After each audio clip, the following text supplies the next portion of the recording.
মহানবীর সাল্লাল্লাহু আলাইহি ওয়াসাল্লাম এর জীবনের শেষ দিনটি ছিল এক হৃদয়স্পর্শী বিদায়ের গল্প। হিজরি 10 সন, হাজারো সাহাবীর ভিড়ে মহানবী মুহাম্মদ সাল্লাল্লাহু আলাইহি ওয়াসাল্লাম পবিত্র কাবার দিকে তাকিয়ে দাঁড়িয়ে আছেন। এটি ছিল তার জীবনের প্রথম ও শেষ হজবাতুল বিদা। সেখানে তিনি বলেন, হে মানুষ, আমি জানি না এই হজবের পর তোমাদের সঙ্গে আর দেখা হবে কিনা। এ যেন ছিল বিদায়ের পূর্বাভাস। সাহাবীরা কেঁদে ফেলেছিলেন। নবীজির হৃদয়ে তখন উম্মতের জন্য গভীর চিন্তা।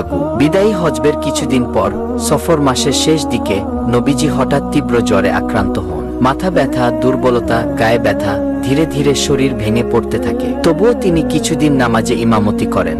পরে ইমামতি করেন হযরত আবু বকর রাদিয়াল্লাহু তাআলা। অসুস্থ অবস্থায়ও তিনি বলতেন, আল্লাহর নাম নিয়ে দাঁড়াও, নামাজ ছেড়ো না। এটাই ছিল তার বারবারের উপদেশ, নামাজ, নামাজ, নামাজ আর নামাজ। হযরত আয়েশা রাদিয়াল্লাহু আনহুর ঘরে অবস্থান করছিলেন নবীজি সাল্লাল্লাহু আলাইহি ওয়াসাল্লাম। মৃত্যুর দিন ছিল সোমবার, 12ই রবিউল আউয়াল। সেই ভোরবেলা সাহাবীরা ফজরের নামাজ পড়ছিলেন। হঠাৎ পর্দা সরিয়ে নবীজি মসজিদে তাকালেন। তার মুখে হালকা হাসি, চোখে ভালোবাসা।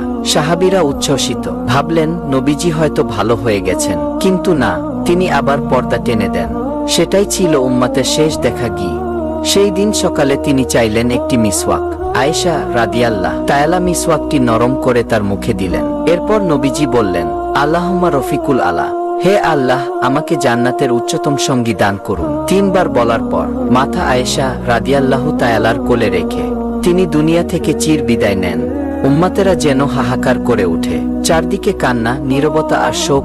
নবীজি সাল্লাল্লাহু আলাইহি ওয়াসাল্লাম এর ইন্তেকালের পর সাহাবীরা বিমূঢ় হয়ে পড়েন।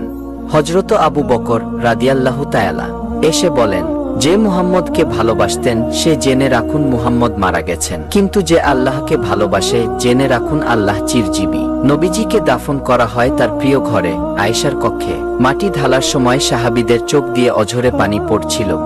আজও আমাদের হৃদয়ে মহানবী সাল্লাল্লাহু আলাইহি ওয়াসাল্লাম এর ভালোবাসা অম্লিন। আসুন আমরা তার জীবন থেকে শিক্ষা নিয়ে চলি। প্রেম, ধৈর্য, নামাজ, তাওয়াক্কুল ও মানবতা।